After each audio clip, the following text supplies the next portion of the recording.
Hello guys, welcome to SPPS school. Today we see chapter 7 बदलती हुई सांस्कृतिक परंपराएं of 11th class history. Watch the video from start to end. If you like the video then please like and share. आइए हम chapter 7 बदलती हुई सांस्कृतिक परंपराएं के क्वेश्चन आंसर देखेंगे। क्वेश्चन नंबर फर्स्ट, 14वीं और 15वीं शताब्दियों में यूनानी और रोमन संस्कृतियों के 3 तत्वों को पुनर्जीवित किया गया। ठीक है, इसका आंसर देखेंगे। 14वीं और 15वीं शताब्दियों में यूनानी और रोमन संस्कृतियों व सभ्यताओं को पुनः जीवित करने का प्रयत्न किया गया। यूरोप में हुए परिवर्तनों का प्रभाव यूनान व रोमन संस्कृतियों पर भी पड़ा। 14वीं और 15वीं शताब्दी में आम जनता के मन में यूनानी व रोमन संस्कृतियों के अध्ययन के प्रति अनेक जिज्ञासाएं उत्पन्न हुई। ठीक है, 14 और 15 शताब्दी में आम जनता के मन में यूनानी व रोमन संस्कृतियों के अध्ययन के प्रति अनेक जिज्ञासाएं उत्पन्न हुई। कारण यह था कि अब तक शिक्षा व वाणिज्य में काफ़ी प्रगति हो चुकी थी। ठीक है, कारण क्या था कि शिक्षा व वाणिज्य में काफ़ी प्रगति हो चुकी थी। यूनानी और रोमन संस्कृति व सभ्यता से प्रभावित होकर मानव को ईश्वर की सर्वोत्कृष्ट रचना माना गया और अनेक चित्रकारों ने मानव से संबंधित विषयों पर अपनी रचनाएं व चित्रकारियों की अनेक। इसके अतिरिक्त दार्शनिक व तर्कवाद की प्रवृत्ति से प्रभावित होकर अनेक वैज्ञानिकों ने आविष्कार किए और लोगों को मध्यकाल के अंधकार से बाहर निकालने का प्रयास किया। ठीक है, लोगों को मध्यकाल के अंधकार से बाहर निकालने का प्रयास किया। कई रूढ़ियों व अंधविश्वासों का पर्दाफाश यूनानी व रोमन तर्कवाद के माध्यम से किया। ठीक है, कई रूढ़ियों और अंधविश्वासों का पर्दाफाश यूनानी व रोमन तर्कवाद के माध्यम से किया गया। आत्मा और परमात्मा को छोड़कर लेखकों व चित्रकारों का प्रतिपाद मानव बन गया। आत्मा और परमात्मा को छोड़कर लेखकों व चित्रकारों का प्रतिपाद मानव बन गया। उनके भौतिक जीवन की समस्याओं व उनसे छुटकारा पाने की ओर अनेक विद्वानों ने अपने अपने सिद्धांत प्रतिपादित किए। इसके साथ साथ अनेक व्यापारिक मार्गों की खोज के फलस्वरूप यूरोप व अन्य देशों की संस्कृतियों का पता चला और सभ्यताओं के सभी आवश्यक सांस्कृतिक तत्व पुनर्जीवित हुए। ठीक है, नेक्स्ट क्वेश्चन देखेंगे। क्वेश्चन नंबर 2,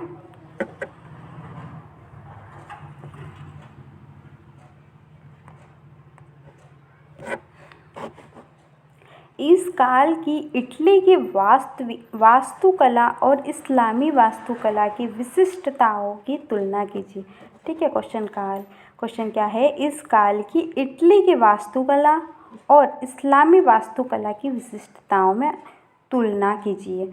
ठीक है, इसका आंसर देखेंगे। 15वीं शताब्दी में रोम नगर को अत्यंत भव्य रूप से बनाया गया। ठीक है, 15वीं शताब्दी में रोम नगर को अत्यंत भव्य रूप से बनाया गया। यहाँ अनेक भव्य भवनों व इमारतों का निर्माण किया। इटली की वास्तुकला के प्रारूप हमें गिरजाघरों, राजमहलों और किलों के रूप में दिखाई देते हैं। इटली की वास्तुकला की शैली को शास्त्रीय शैली कहा जाता है। ठीक है, इस इटली की वास्तुकला की शैली को शास्त्रीय शैली कहा जाता है। शास्त्रीय वास्तुकारों ने इमारतों को चित्रों, मूर्तियों और विभिन्न प्रकार की आकृतियों से सुसज्जित किया, जबकि इस्लामी वास्तुकला ने इमारतों, भवनों व मस्जिदों की सजावट के लिए ज्यामितीय नक्शों और पत्थर में पच्चीकारी के काम का सहारा लिया। इटली की वास्तुकला की विशिष्टता के रूप में हमें भव्य गोलाकार गुंबद भवनों की भीतरी सजावट, गोल मेहराब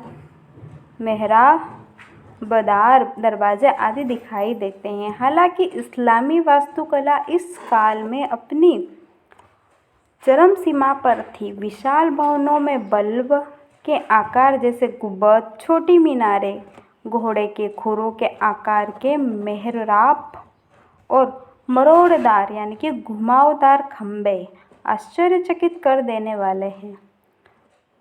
ऊंची मीनारों और खुले आंगनों का प्रयोग हमें इस्लामी वास्तुकला के भवनों में नजर आता है। ठीक है, ऊंची मीनारें और खुले आंगनों का प्रयोग हमें इस्लामी वास्तुकला के भवनों में नजर आता है। उपरोक्त तुलना के आधार पर हम कह सकते हैं कि इटली की वास्तुकला और इस्लामी वास्तुकला में हमें कुछ अंतर व कुछ समानताएं नजर आती है। ठीक है, नेक्स्ट क्वेश्चन देखेंगे, क्वेश्चन नंबर 3।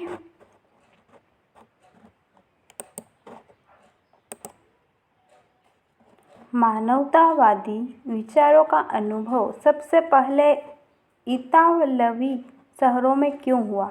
ठीक है, क्वेश्चन क्या है, मानवतावादी विचारों का अनुभव सबसे पहले इतालवी शहरों में क्यों हुआ? ठीक है, इसका आंसर देखेंगे। इटली के अनेक नगरों से सामंतवाद की समाप्ति और स्वतंत्र नगरों की स्थापना होने से मानवतावादी विचारधारा को विकसित होने के लिए अनुकूल अवसर मिला।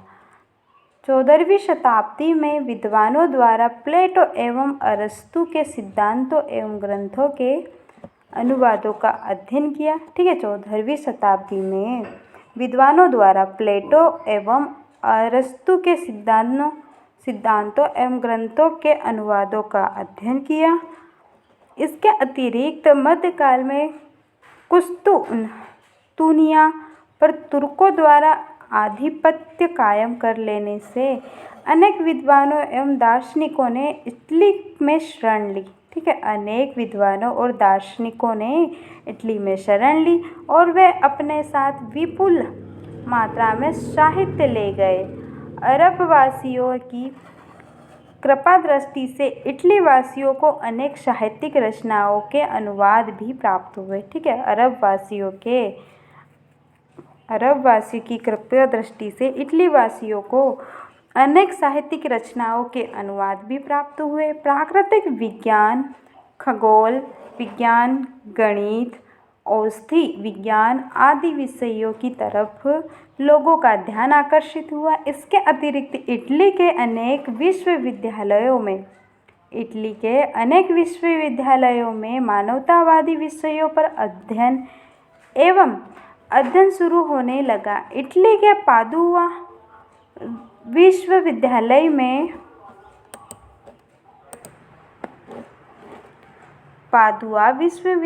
में मानवतावादी की शिक्षा दी जाती थी। इसकी स्थापना 1300 ईस्वी में हुई थी। ठीक है, इसकी स्थापना कब हुई थी? 1300 ईस्वी में हुई थी। इटली वासियों ने मानवतावादी विचारधारा के महत्वपूर्ण सिद्धांतों को ग्रहण किया। इटली के मानवतावादी विद्वानों ने मानव को ईश्वर की सर्वोत्तम रचना माना। ठीक है, इटली के मानवतावादी विद्वानों ने मानव को ईश्वर की सर्वोत्तम रचना माना और उनके भौतिक जीवन की समस्याओं व उससे मुक्ति पाने के विषय पर चिंतन मनन किया। परिणामतः मानवतावादी विचारों का अनुभव सर्वप्रथम इतालवी शहरों को प्राप्त हुआ। ठीक है, मानवतावादी विचारों का अनुभव सबसे पहले इतालवी शहरों को प्राप्त हुआ था। ठीक है, नेक्स्ट क्वेश्चन देखेंगे, क्वेश्चन नंबर 4। वेनिस और समकालीन फ्रांस में अच्छी सरकार के विचारों की तुलना कीजिए। क्वेश्चन क्या है, वेनिस और समकालीन फ्रांस में अच्छी सरकार के विचारों की तुलना कीजिए। ठीक है, इसका आंसर देखेंगे। वेनिस इटली का एक महत्वपूर्ण नगर राज्य था। वहाँ पर गणतंत्रीय शासन प्रणाली 15वीं सदी में आरंभ हो चुकी थी।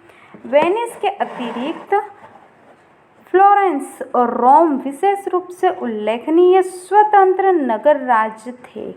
ये गणराज्य राजकुमारी द्वारा शासित किए जाते थे। ये गणराज्य राजकुमारी द्वारा शासित किए जाते थे। यहाँ के धनी व्यापारी एवं महाजन नगर की शासन प्रणाली में सक्रिय रूप से भूमिका निभाते थे। नगर का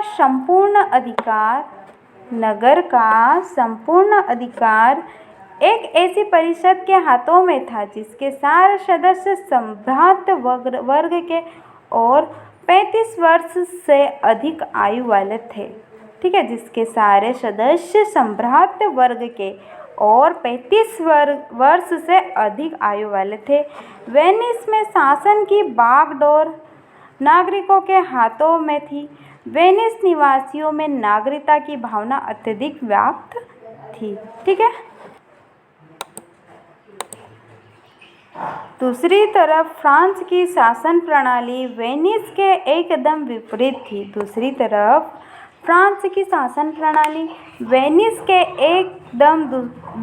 थी। फ्रांस में नगर राज्यों का संचालन निरंकुश शासन वर्ग के हाथों में था। चार्ल्स प्रथम लुई, 12वां लुई, 13वां लुई और लुई 14वां ऐसे ही निरंकुश शासन थे। धर्माधिकारी एवं सामंत राजनीति की दृष्टि से ज़्यादा शक्ति संपन्न थे। नागरिकों का शोषण करना यहाँ पर सामान्य बात थी। ठीक है, नागरिकों का शोषण करना यहाँ पर सामान्य बात थी।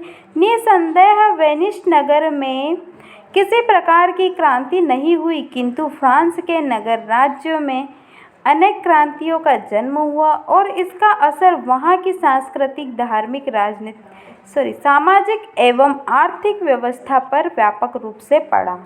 इस प्रकार वेनिस और समकालीन फ्रांस की सरकारों में व्यापक स्तर पर भिन्नता थी। ठीक है, क्वेश्चन नंबर 6, 17वीं शताब्दी के यूरोपियों को विश्व किस प्रकार भिन्न लगा, उसका एक सुनिश्चित विवरण दीजिए। ठीक है, इसका आंसर देखेंगे। 17वीं शताब्दी में आए सांस्कृतिक परिवर्तन में रोमन और यूनानी शास्त्रीय सभ्यता का ही केवल योगदान नहीं था।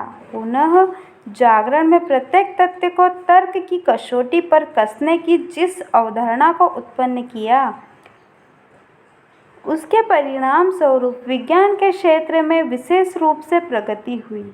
इसके अतिरिक्त रोमन संस्कृति में पुरातात्विक और साहित्यिक पुनरुद्धार के द्वारा भी इस सभ्यता के प्रति बहुत अधिक प्रशंसा के भाव व्यक्त किए गए। ठीक है, इसके अतिरिक्त रोमन संस्कृति के पुरातात्विक और साहित्यिक पुनरुद्धार के द्वारा भी इस सभ्यता के प्रति बहुत अधिक प्रशंसा के भाव व्यक्त किए गए। मध्य युग का एक सिद्धांत था कि पृथ्वी विश्व की धुरी है। ठीक है, पृथ्वी विश्व की धुरी है। यह धारणा आलोचना का प्रतिपाद बन गई। कोपरनिकस, गैलीलियो, केपलर आदि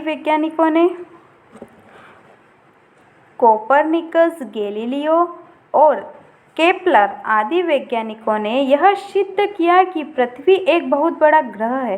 ठीक है, यह सिद्ध किया कि पृथ्वी एक बहुत बड़ा ग्रह है और यह 24 घंटे सूर्य के चारों ओर पश्चिम से पूर्व दिशा की ओर घूमता है।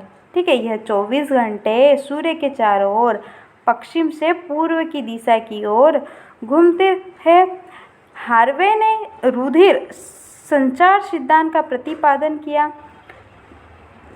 नौ संचालन एवं चुंबकीय कंपास के कारण लोगों ने अनेक समुद्री यात्राएं शुरू की और अनेक नए नए समुद्री मार्गों, द्वीपों एवं देशों की खोज इन नाविकों द्वारा की गई।